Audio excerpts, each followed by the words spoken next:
How's everybody doing? Good. Yep. Y'all had a good weekend? Yep. You busy? Yep. Anybody had nothing going on this weekend? You finally got to relax a little bit? No? Nothing? Yeah, there's always something going on. Well, let's open up in prayer, and we'll get started. Father, thank you that you are the greatest parent of all. You're a Heavenly Father. You know what we need before we even ask. And how awesome you are to be in our lives. And I just pray, Lord, that what happened today will touch our hearts and touch our minds, and most of all, touch our behavior to be in line with what you call us to be. We love you, and we praise you. Holy Spirit, we invite you into this place to teach us in Christ's name. Amen. Amen. Good morning. Good morning. So, I want to tell you a story, a little bit of a testimony of my life about my children. Carla and I, we have two boys, Brandon and Dylan. Brandon was born in Korea when we were over there missionary, and then when we came back, Dylan was born in Arkansas.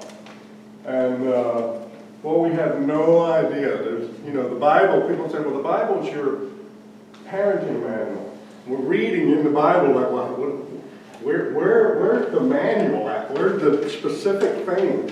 Not just this general idea. So the Bible does give you some general ideas, but it's not always very specific. So we were struggling with that. So if you want to, you can turn to your Bible to Proverbs 22. Proverbs 22. And I'm going to ask someone to read that in a moment after I share a little bit. Number one issue parents struggle with today is FOMO. Anybody know what FOMO is? Maybe got it. All right. So the fear of missing out is a huge thing going on with parents nowadays. And it's not just recent. It happened even when Carla and I were raising our boys. And my problem personally was I was a pastor, leading a church in Fuquay Maria at the time, and we were really struggling with our boys and discipline and how do we keep them in line, and as we were raising them, good to see you. I was just constantly feeling like we're going to miss out, we're going to miss out, we're going to miss out, we're going to miss out, we're going to miss out, we're going to miss out, we're going to miss out. Always thought things weren't going to work out the way they should, and we just worried about the way we parented, and we worried about, what to do next, and worried about all the things. And all this worry, all this stress really started to build up in me. And so I became somewhat snippy. You know what I mean by that when I say snippy? When I say snippy, I'm kind of like, I'm not angry, but I'm kind of sarcastic with my children. You ever feel like that in the morning? You ever feel a little bit overwhelmed and you're thinking, oh my goodness, what am I going to do? And what's going to happen next? And Brandon had this going on, and Dylan had this going on. They're going to miss out, they're going to miss out, they're going to miss out. And so one of the things that began to happen was I began to, when you get so much stress over time, two things happen. One of two things. Either you get sad and depressed and frustrated, or you become angry. Guess which one I became? If you know anything about me, what do you think I became? Angry. I became angry. And I became more angry and more angry and more angry. And I was always thinking about what we were missing out on and angry about it. We didn't have a lot of money. I always had two jobs as a pastor. I always had to pastor, but I also worked on the side as well. Similar to what I'm doing now. And the church has asked me to go full time, and maybe that'll happen in the near future, and I think there are plans for that. But I'm always frustrated that I could never get to where I want to be with my children and with Carla, and just angry all the time. Fear of missing out, fear of missing out, fear of missing out.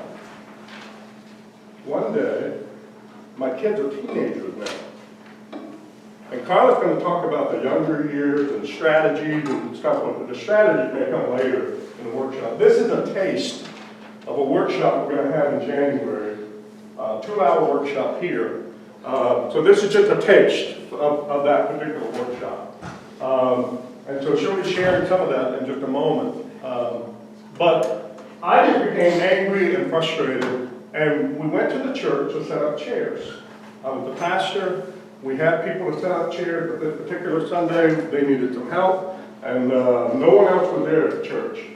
So it's Carla, myself, and the 2 boys, and the teenagers, right? Dylan is 11 years old, Brandon's 15 years old. This was a defining moment in my life. I'm grabbing the chair, I'm going over there, I get the chair, setting up, I grab another chair. Damn, you're a pastor and you was angry like that? Yes. Very angry, very frustrated. My life wasn't the way I wanted it to be. I'm slinging chairs and Brandon, get over there and grab that table. Pull it over. You know, of course, when everyone shows up, hi, how are you? Good to see you today. Kind of this phony, act one way with my family, act another way with people. And my son is watching this, my 15-year-old son. Do you think respect is growing in his eyes? No. In fact, in the middle of this, he says, I look over and they're all sitting at a round table. They're not helping. I said, what are y'all doing over there? Brandon never talked back to me because he knows what's going to happen, right? He stands up. He said, Dad, come sit down. Right now.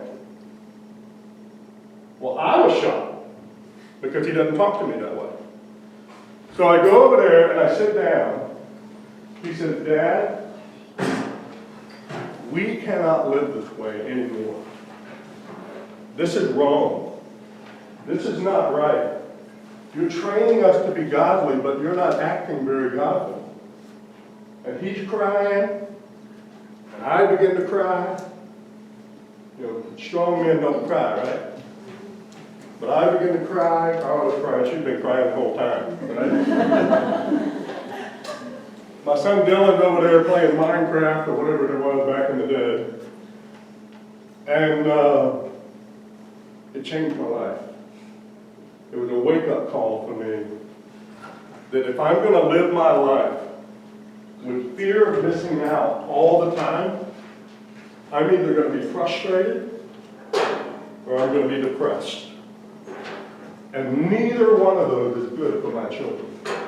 Neither one of those is good to develop them into the godly men they need to become, right? And so that was a turning point for me. And Brandon and I especially, and Dylan later, we developed a friendship. And it's like, okay, so how do you do that? How do you be friends with your kids, but parents of your kids at the same time? Where's the line? How does that work? What does that mean? Because up until that point, if I got angry, I would punish my kids. So someone who looked up Proverbs 22:6, someone who doesn't mind me reading out loud, just read that one verse, Proverbs 22:6. Train up a child in the way he should go, and when he is old, he will not depart from it. Everybody knows that verse, right? Pretty well-known verse in Scripture. Train a child in the way they should go. When they are old, they will not depart from it. What's the first word? Train. Choo-choo, that kind of train? No. What does that mean? See, that word is the key to understanding the difference between discipline and punishment. Many parents are afraid to punish their kids because they're afraid that their kids won't like them. And they want to be friends with their kids. They don't want to be parents. They don't want to be trainers. But if you understand the difference between training and punishment, punishment can just be, you can be angry and you just want to get them out of the way, or you want to, you got to pull the control card. You're not going to talk to me that way. You're not, I need to control, I need to control. That is not the way you train children. You train children a different way. And I'm not going to get into all that. Some of that will be we'll save that for January. Carla's going to mention some of this in just a moment. But let me say this. You said, Darren, you had 2 boys, that's fine. But we've got girls. And girls are a whole different animal than boys. Yes or yes? You know that, right? Well, what you may not know is, come on in. We've got some seats up front here, reserved especially for you. You said, I need more walk up and pie, everybody. Here's your opportunity.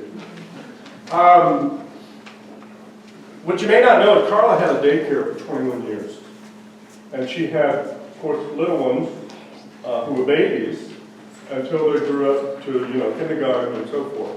And so she had little girls constantly in the daycare. And what parents would do, Carla had full control of the children. We never had one child that we could not discipline. What's the word for discipline? First word? Train. We didn't punish them. We didn't have the mindset of punishment. We had the mindset of training. Are you with me? Mindset of training. And if you have a mindset of training, you know that training is what athletes do. They have to train themselves, to discipline themselves. And so Carla had this discipline down pat. She's going to share that in just a moment, what she did. We had parents that would come up, and as soon as they come to pick up their child, they would change right before our eyes. The parent would walk up, the child would go wild. And Carla finally didn't put up with it anymore. She said, this is not going to happen. So we began to do some discipline techniques as well, right in front of the parent. And what we had, I'm going to tell you a story real quick, I'm going to turn it over to Carla. 2 parents came to us, 2 sets of parents. One set of parents said, look, can you come to our house and show us what you're doing? Our kids are out of control. We don't know what to do. We beg them all the time. We bribe them. We try to do all these things. And we can't seem to train them. Can you help us? I said, sure, we'll go over. So Carla and I went over at night when the kids were, before they went to bed. We just observed. And we would make recommendations. And they saw those recommendations. And they said, well, can you do it? Can you do it and show us what you do? And we did. We don't like to do that. We think it's more important to train the parent rather than train them see it. But sometimes the parent needs to see it, right? So we would show them what to do. And the mom said, no, I can't do that. That would hurt their feelings. That would make them not like me. The other set of parents, we did something very similar with. And they took that advice and started using it at home with their children. This was 15 years ago or so. We've seen both sets of families since then. The first family that said, no, we can't do this, we want to be friends with our kids. Those children are wild to this day. The other set, we happened to go on a retreat, and this family came. We didn't know they were coming. And they came. We were so glad to see them. And the children were very well behaved, very respectful. They even came to us and said, is there anything we can help you with? I was shocked. Teenagers coming to me and Carla and saying, is there anything we can help you with? And they're very respectful and all that. You see the difference. If you are not willing to get over how your children feel about you, it's only temporary, but they have a lifetime. You have to learn how to not be friends with your children to the point where your priority is to be a parent. Your priority is to be the trainer.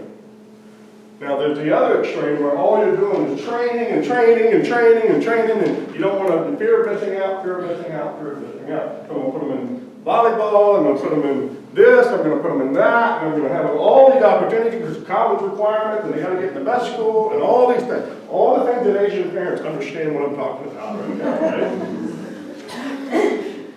By the way, not just Asian parents. It's become epidemic, if you will, in American parents as well.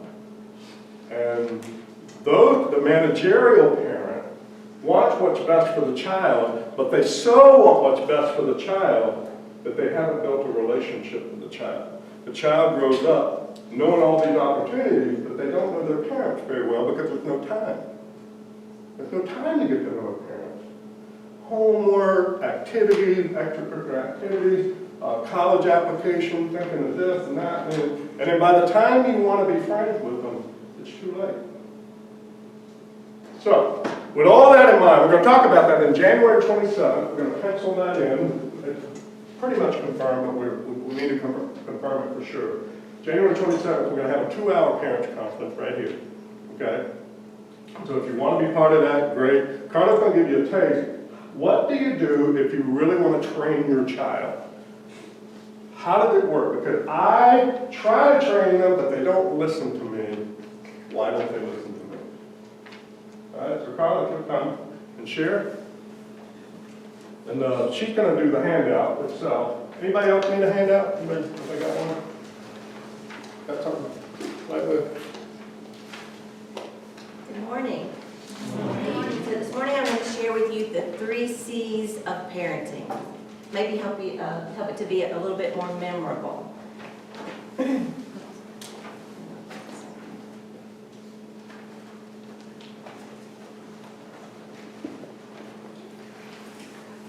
All right, the 3 C's of parenting. And your handout is just basically fill in the blanks. So just follow along with the PowerPoint here. So the very first C is commanding communication. Commanding communication.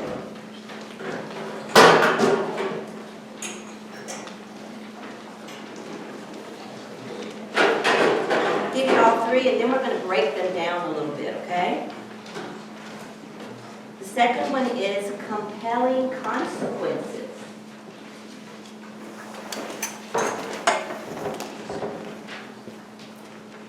Compelling consequences. And number 3 is confirming consistency. Confirming consistency. Does anyone need a pen? Pen. Jennifer, right behind your husband.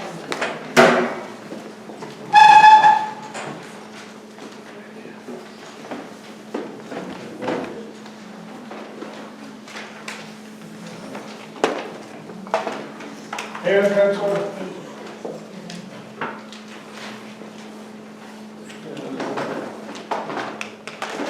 Pen, pencil. Good. So when Darren and I, as he had told you, have had parents start coming to us and asking us, what can we do to help our children? What can we do to train our children?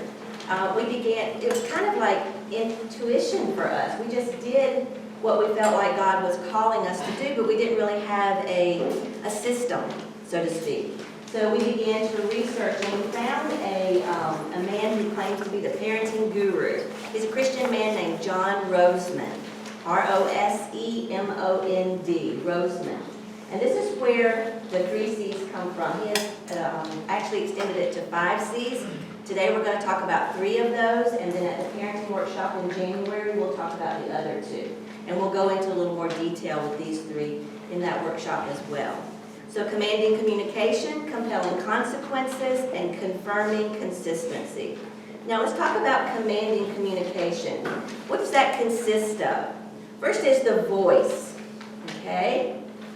Voice, how you speak. We'll talk about the difference between sweet talk and leadership speech here in just a minute. But the voice is the very first thing for having commanding communication. The second thing is body language. How do you present yourself when you're talking to your kids? Is it, will you please do this? No. Body language says everything to your kid. You need to be strong, confident. And number 3, facial expressions. So you can be strong and confident. You can also, you need to decide what your facial expression needs to be. Does your child need to see you, in a gentle way with a smile on your face? Is this a situation where you need to be smiling, or is this a situation where you need to have your firm face? So just think about this guy. He's a drill sergeant. He's very authoritative. He will never ask a question. He gives commands. Okay? So think about that guy. Now, unlike the drill sergeant, a parent does not demonstrate power to a child by yelling or threatening. Okay? True power is calm and purposeful. So while you have the picture of the drill sergeant, think calm. He never, gets too excited, and purposeful. Your purpose is to train your children. We have established that, okay? Now, you don't need to be, on your handout here, under those commanding communication points, you don't need to be a mean parent or an angry parent. You can still be loving and respectful and in calm control of your own emotions when you are being authoritative. Okay? Authoritative. That's our key word for commanding communication. Your body language, your voice, and your facial expressions need to show your authority to your child. You are representing God to your child. You are representing the Father, and He expects us to obey His commands, right? So that's what you are representing. You are purposefully representing God to your children. Let's look at some examples of sweet talk versus leadership talk. Now, after we give you these examples, I'm going to give you some one-word comparisons at the end. First example, honey, do you think you can stop what you're doing and get ready for bed? Will you do that for mommy, okay? That's sweet talk. Okay? Not authoritative at all. Leadership speech. It's time for you to stop whatever you're doing and begin to get ready for bed. No questions. No sweet talk. Just, this is what it's time to do. That's your leadership and your authority. Okay? Next example of sweet talk. Princess, could you help mommy by picking up these toys and putting them away, okay? Not authoritative at all. Leadership speech. I need you to pick up your toys and put them away. It's a command. It's authoritative. It's not yelling. You didn't have to raise your voice in a calm manner. It's time to put your toys away now. Okay? Sweet talk. The child asks you a question. I don't know. Maybe. We'll see. Sweet talk. Not authoritative at all. Leadership speech. No. Or yes. Whatever the case may be. Okay? No, I don't know. Now, if you're not sure, it's okay to say you're not sure. You can say, we'll talk about this later. Your dad and I will discuss it, and we'll talk about it later. I don't have an answer right now, and that's okay. But none of this, I don't know, maybe, I don't know. So let's talk about the differences between sweet talk and leadership speech. Sweet talk is wordy. It's wordy. It's a lot of unnecessary words. Leadership speech is concise, to the point. I told you what I needed you to know. Sweet talk is shaky. It's weak. I don't know, maybe. Leadership speech is strong, authoritative, strong. Sweet talk dances around the issue. Not quite sure, I can't make a decision. You can't make a decision, your kids are not going to be able to make a decision, or they're going to make the decision for you, and it's not necessarily going to be the right decision to make. Let me interrupt. For those of you, anybody that wants it, you can have the PowerPoint afterwards. So you don't, we'll email it to you, put it out there for you to have. So you don't have to feel like, oh, I'm missing a word. And, you know. The goal is not to conquer the PowerPoint. The goal is to obviously learn, but we'll make it available to anybody who would like it. Go ahead, sorry.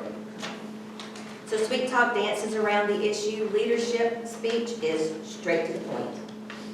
There's no questions. You get straight to the point of what you want to say to your child, what you want them to know. Sweet Talk is a request. Remember, we're not asking questions when we're giving commands. We're giving instruction, which is leadership speech. Instruction. Not asking questions, we're giving instruction. Training is giving instructions. Okay?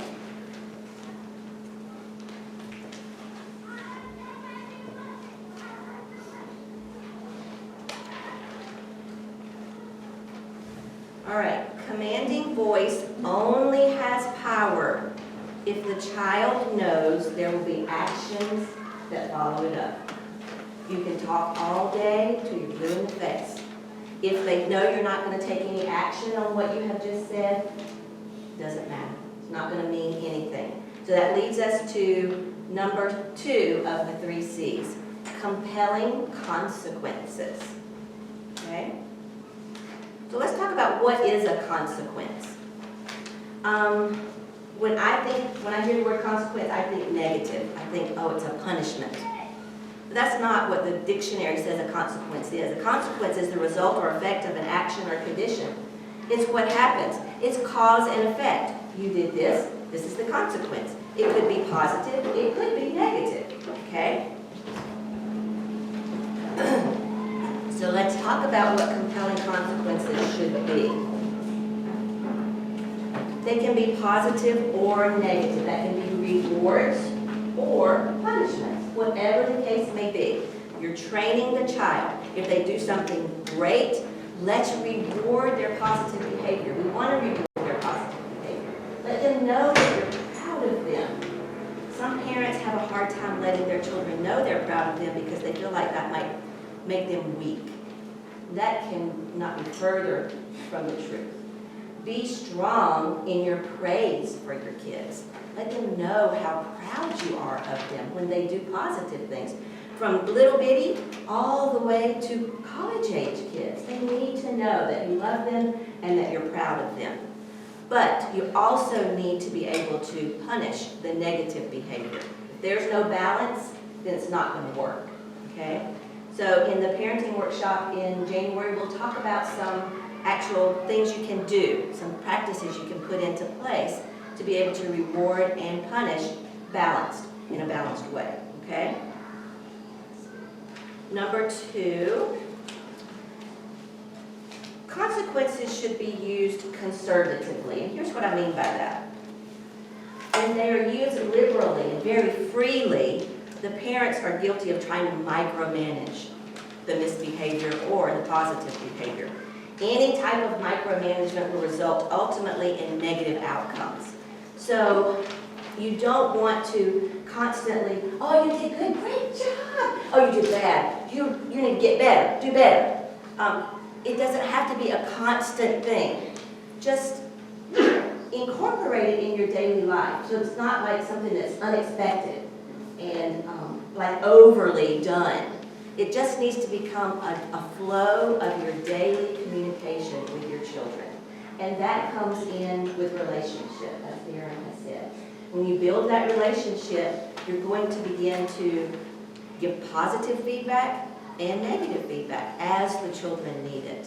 Okay, does that make sense? Not to be too liberal with it. And the third one is it should be logical, enforceable, and believable. So let's make if-then statements that are logical, enforceable, and believable. So let's look at some examples. Unbelievable versus believable. Unbelievable. You are never going to play with that toy again. Ever. Really? You're going to take my toy away and not ever give it to me again? Not very believable, is it? Believable. If then statement, if you don't put your toys away, then I will put them away, and you won't be able to play with them tomorrow. Logical, believable, they'll get them back tomorrow if they do what they're supposed to do right now, okay?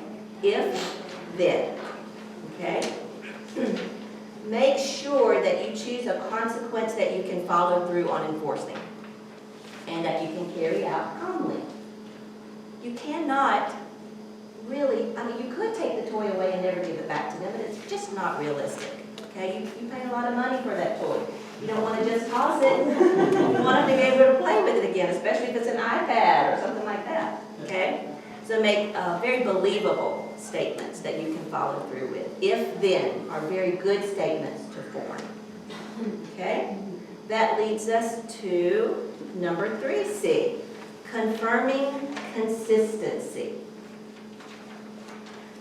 Confirming consistency. What is consistency?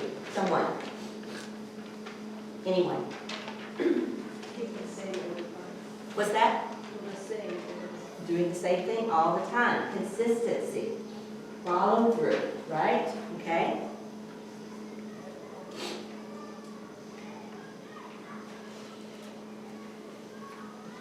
First point. Okay, first of all, the secret to getting your children to obey is to embed in their little heads that when you give a command, you mean business. You will do what you say you're going to do. That is consistency. So the first point is, don't ignore. Don't ignore disobedience one time and then try to enforce obedience another time. That creates distrust. That creates insecurity. Children need to know that they can trust you. Even if they don't know, they need to know that. There's lots of things children don't know they need to know, but they need to know that. They need to know that they can trust you. This parent that you're talking about, that Darren talked about earlier, she would, the one that didn't follow through with what we had recommended to her, she would, when her children were small, they would misbehave, and she would try to distract them. Let's go do something else if they were doing something they shouldn't do. She was ignoring the behavior by distracting them with something else. She was not willing to face the misbehavior head on. She was ignoring it, basically, by distracting them and taking them to something else. No. If you distract them and put them on something else, they're going to come back eventually and be disobedient again. So you have to face those issues head on, that behavior head on. Okay, does that make sense?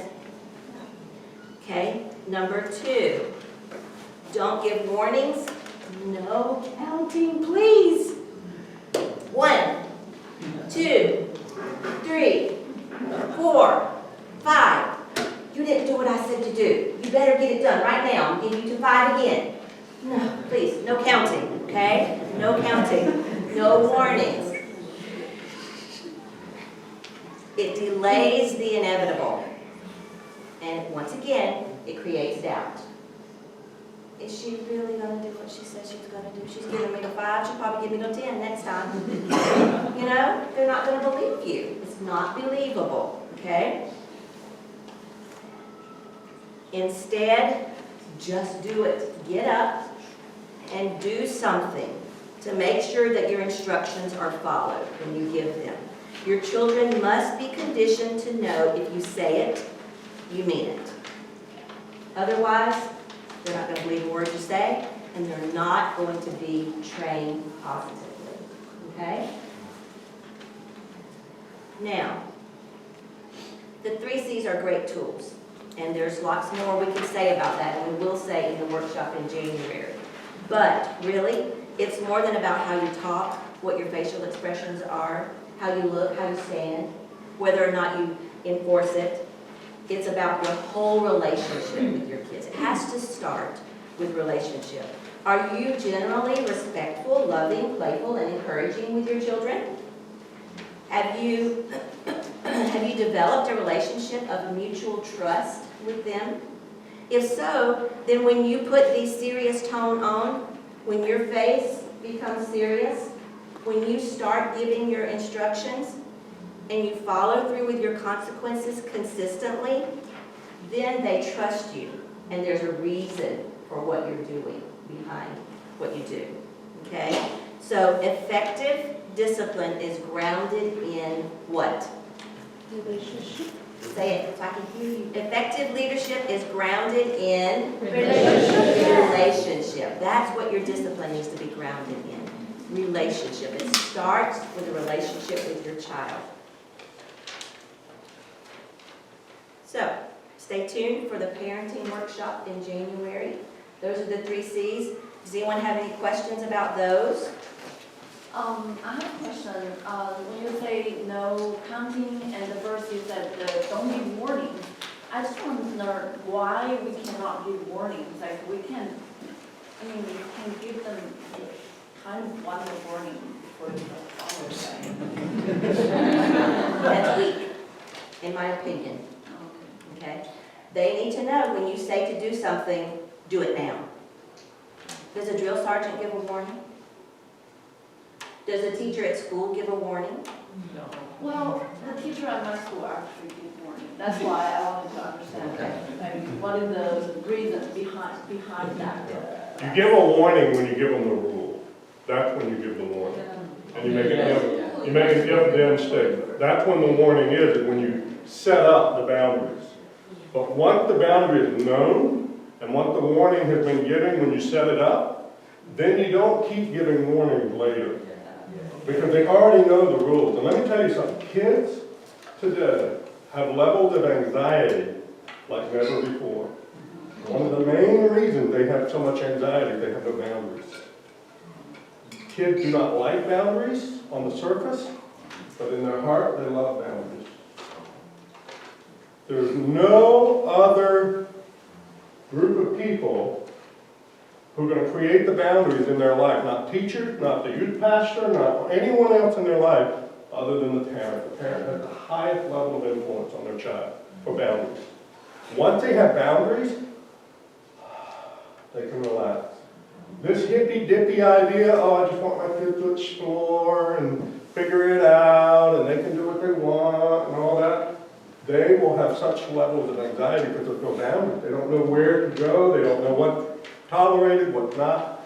And so the idea of consistency, the last one, our boys, we had a relationship with them. We played board games, we had fun with them, we go take them places and all that. But in the midst of all that relationship building, at any point, if they stepped outside the boundary we set up for them, it was immediate, it was commanding voice, it was consequences already known ahead of time, and never let it go once.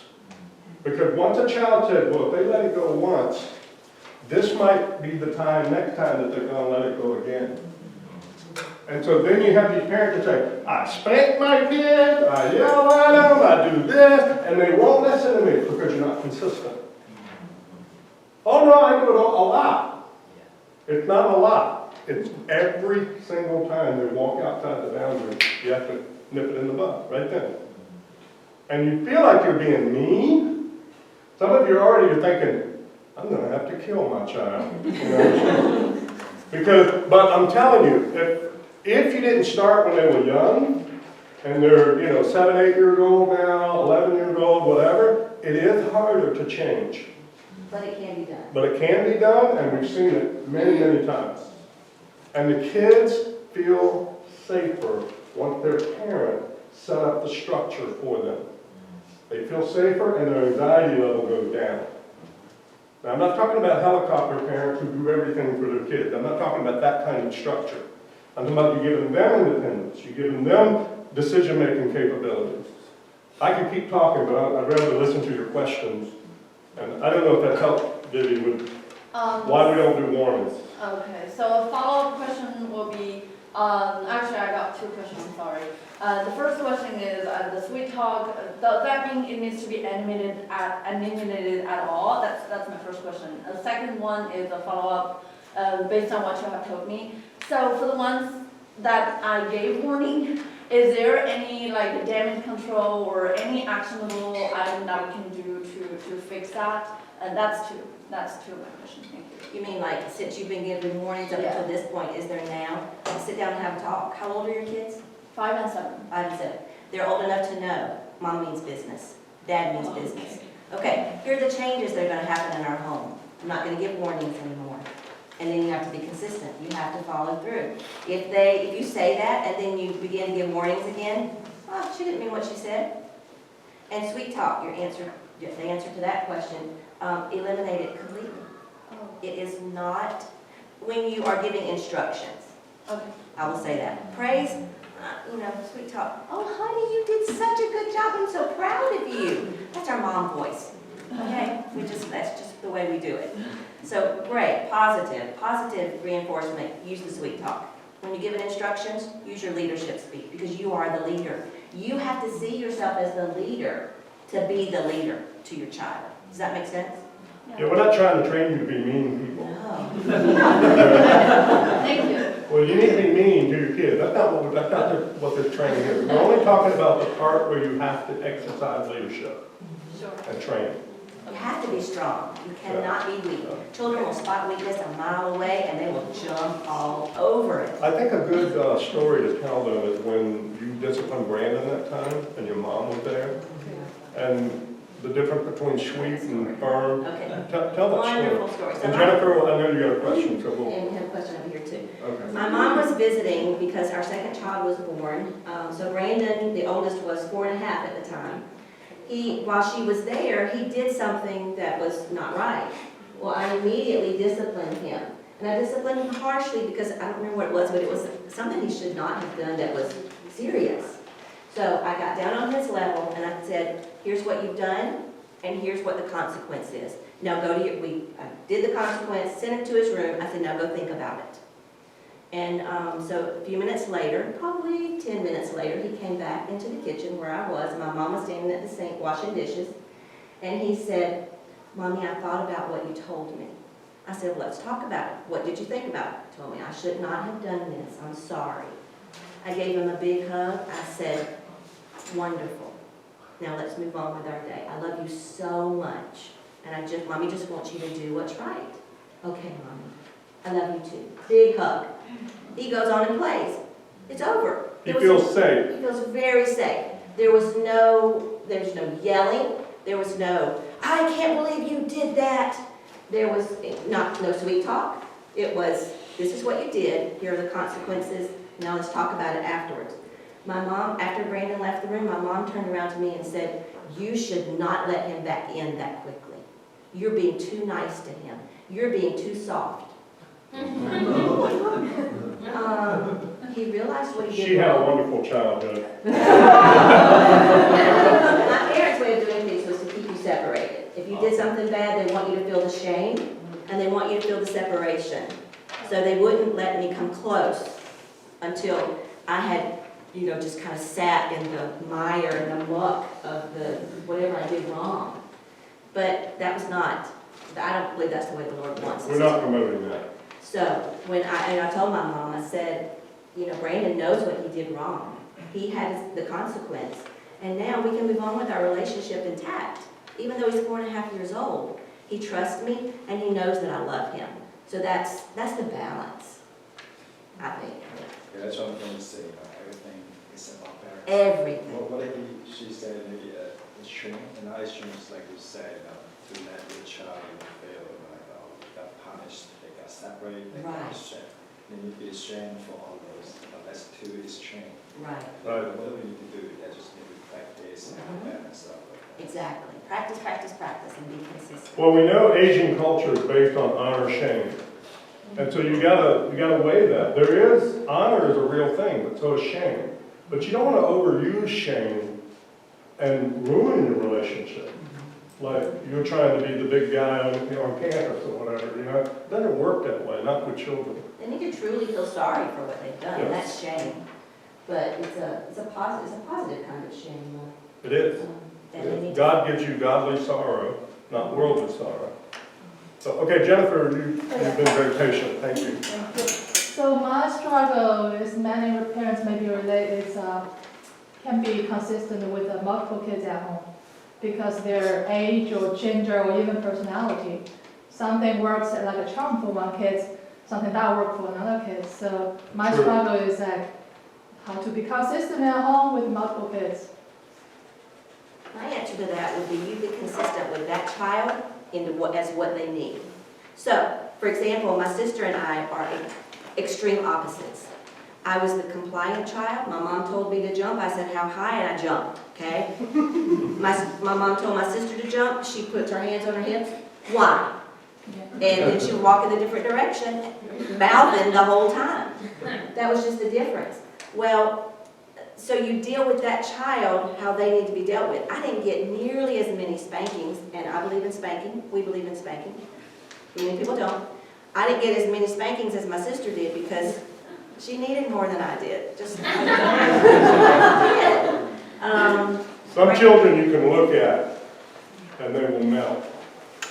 Yeah. So, you know, our youngest son, we could just look at him and just kind of glare a little bit, and he'd be like, he'd just feel the shame immediately. The other kid, you could beat him, and he just wouldn't, you know, just didn't get it. And, But I will tell you this about Brandon, our oldest. If he did something wrong that we didn't know about, he got physically sick. He would throw up. If he was just throwing up for no reason, didn't have fevers, all he had to say is, what'd you do? What'd you do? And he would confess because he would just keep being sick if he didn't. That was a gift for us as parents.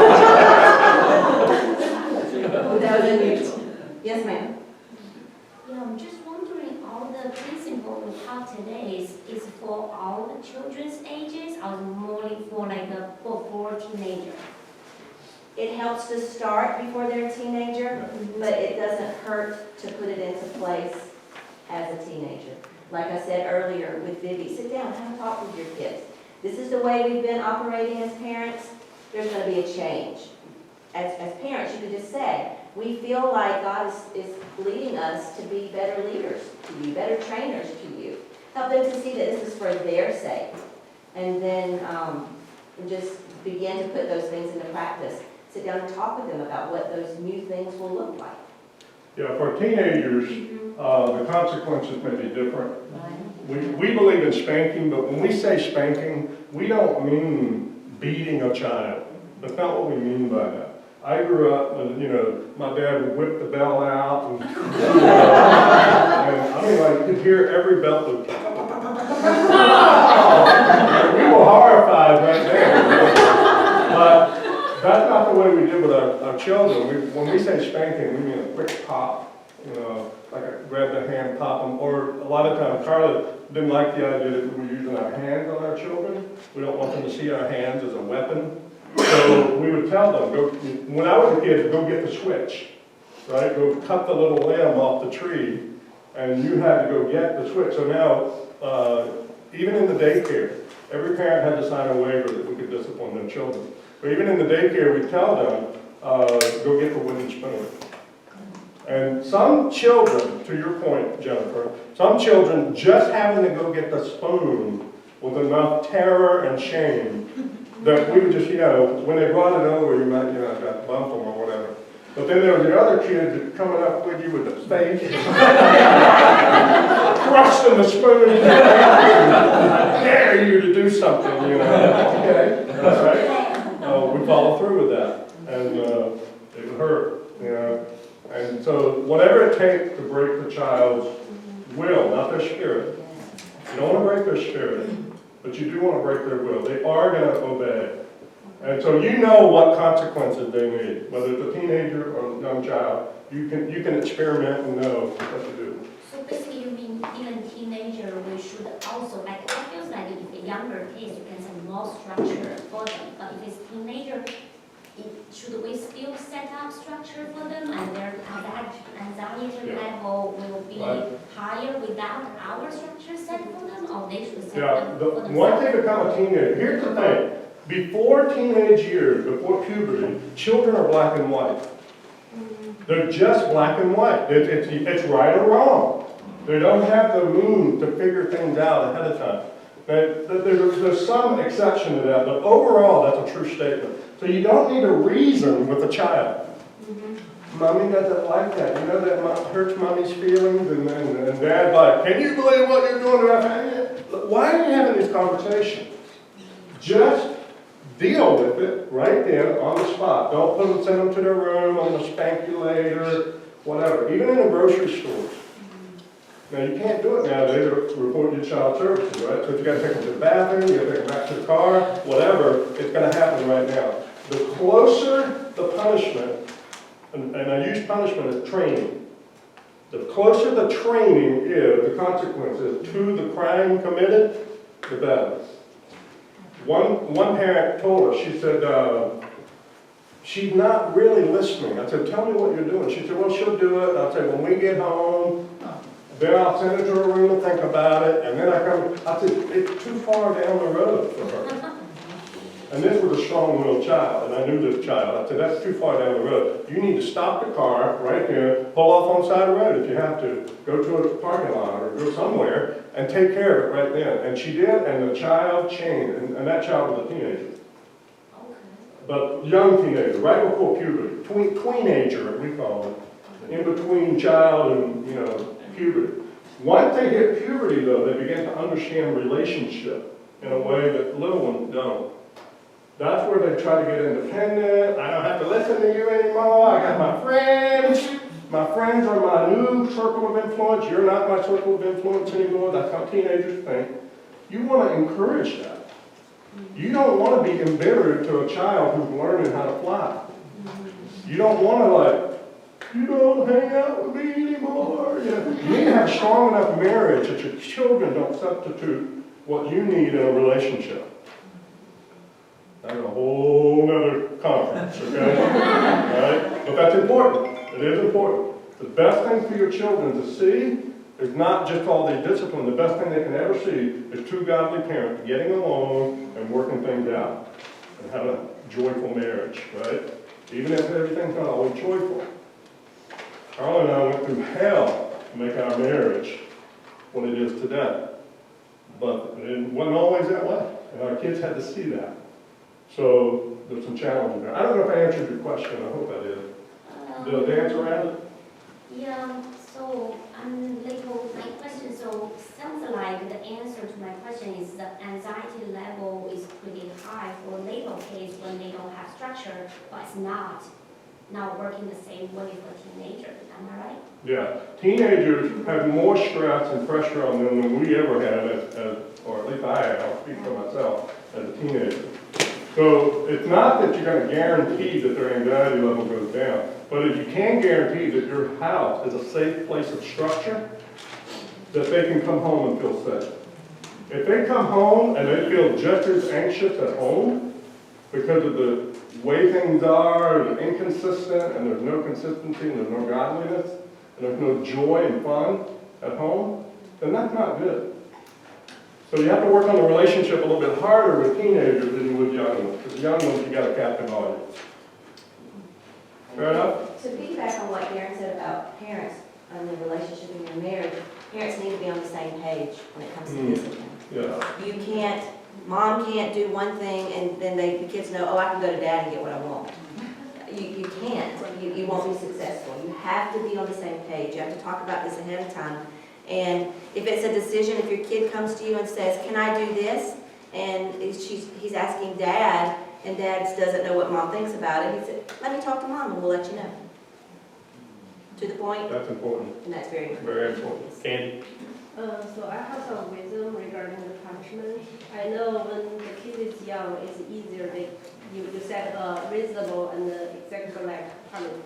But for the teenager, through the COVID, my kids were during the COVID year, they learned at home and get a really bad headache, be distracted with a lot of other resources on websites like YouTube. So, now in the middle school, they have more homework. So it's not not doable. It's just she stretched time too much because she watched too much YouTube in the middle of that. I know that. I told her, I don't say you could not 0% to watch anything. I know your brain will tear and you can give yourself a break, but it's not take forever.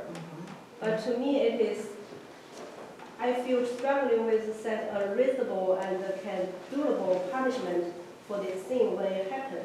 Like I could not take away her laptop because she need that for school. Like she needed to finish her homework, so I was struggling with like, for the teenager, when they get to bed, like my home, my husband set a rule, like if you don't get back at 11, you don't have a phone tomorrow. Great move. Then she never get a phone. Then she doesn't care.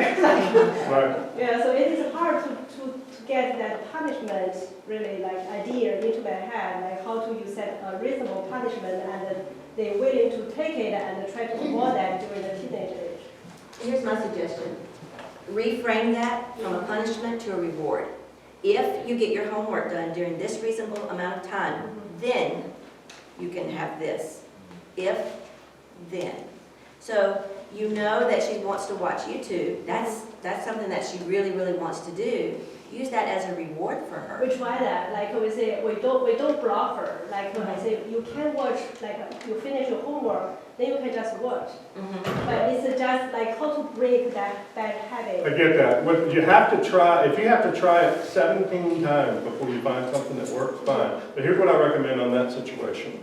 You work out the training with the child. Because if you don't, if it's always coming from you, as a teenager, they need to learn independence. They need to learn critical thinking. So if you say, look, this isn't working, you know this needs to be working, what do you think the structure should be when you get home? And you can negotiate, well, no, you don't need an hour of YouTube when you get home. Let's say 30 minutes, okay? And then you work that with them, and then now they have ownership in their own training, that building independence. And then they have, because they have the ownership, you can still hold them accountable to that, but they should be holding themselves accountable as well. That's part of training a teenager with more skills of thinking than a little one. Okay, let them get into. Does that make sense? Okay. Yes. Yeah. And by the way, you'll be surprised, you say, I look at my teenagers, they're just going to create this, la-la land that they can do whatever they want. Teenagers want the discipline. They may not ever tell you that. But they'll be harder on themselves many times than you'll be. So think about that. You might be surprised if you give them some ownership in it to what they'll do. I think we should have a talk because you're thinking what I was just saying. Yeah, because actually I want to share this same thing. My kids 5, 7, and as a like an Asian parents, I don't feel like I don't want them to have any screen time. Right. Yeah. But one thing I learned, starting from there, like 3 or something, is that, I don't want that to become myself. So I always remind me, I don't want that to become myself. So starting from the age of 3, I give them each of them one iPad. So definitely I set, like a parent thing, and I give them, and like frequently I let them practice, how to manage a screen time. Like for example, you can watch at this certain time. Yeah, for each of them, this kind of a skill as well, right? How to manage time, how to control stuff, or something like a skill. And when you talk about skill, you need time to practice, you need time to learn, you need time to improve. So, and as a parent, I think that's the most difficult part for me, for parent is that you need to manage all this. It's nothing easier than a job. Right. So you need to spend time frequently. I always spend a lot of time with my kids. We hang out for doing a lot of activities. Not going to classes. Take a part or something. Spending time with them to know them better. Still, I feel like I don't have enough time because I have a full-time job. So I don't have enough time It's tough. to manage them. It's tough. I have 2. Not before I'm lucky. I have 2, like 2 years old part, so I can play tennis. And now I kind of feel like, oh, that's too much work. Something like that. Parenting is hard work. Yeah, we need to realize that, give them, give ourselves, patience, that's something I want to share. You talk about relationship, communication. The grounds for that is you understand, right? And that needs time. Yeah. Yeah, you cannot say, oh, I definitely understand, right? you understand yourself, Right. you're not understanding. Right. And in the workshop in January, I would like for us to do some love language. What's your child's love language? Begin to speak to that child in their love language, because every child, like Jennifer said, is different. They need different things. Number one thing you can do for a child, especially a teenager, if you want to have a relationship with them, don't dismiss what they like as silly. I can't tell you, my youngest, to this day, plays video games. He's 27 years old, he loves video games. And all the years growing up, I'm like, why are you wasting your time on video games? There's much more productive things to do. But he never got out of it, and I realized the more I criticized him, the more I criticized him, the more I criticized him. He did everything he was supposed to do that we set up for the structure. But when he had his own time, it was video games. And so I got to where I had to learn what these video games were if I was going to have a relationship with him, because he wouldn't talk about anything else. And so, and then once he felt validated by his dad and his mom, he didn't have to struggle so hard for that identity, and he let go of a lot of those video games. So I'm not saying to do it so you manipulate it. I'm saying you do it because you really care about what they're interested in, even if you think it's silly. Maybe one of the two things. All right, unless somebody had a burning question they need to get out right now, we're short on time. Anybody else got one more question? Yeah, quick. Thank you so much for.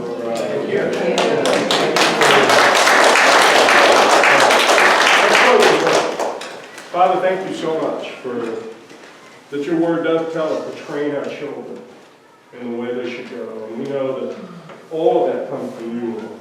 And that, just pray that as we train our children, as we love them, and discipline them and train them, Lord, to be godly young men and women for you, I pray that you would honor that effort, even when we fail, even when we struggle through it. I just pray you would honor the effort, and that your spirit would be mighty in all of the homes represented here, and that you would increase your spirit, increase the love that each one of us have for you, and for that children get to know you personally, and not just to know church, not just to know religion, but they would know what a personal relationship with you is like. And so may that be the greatest of all relationships we have, is our relationship with you. And may we worship you with all of our hearts now as we enter into this worship experience now in just a moment. In Christ's name. Everybody said? Amen. Amen.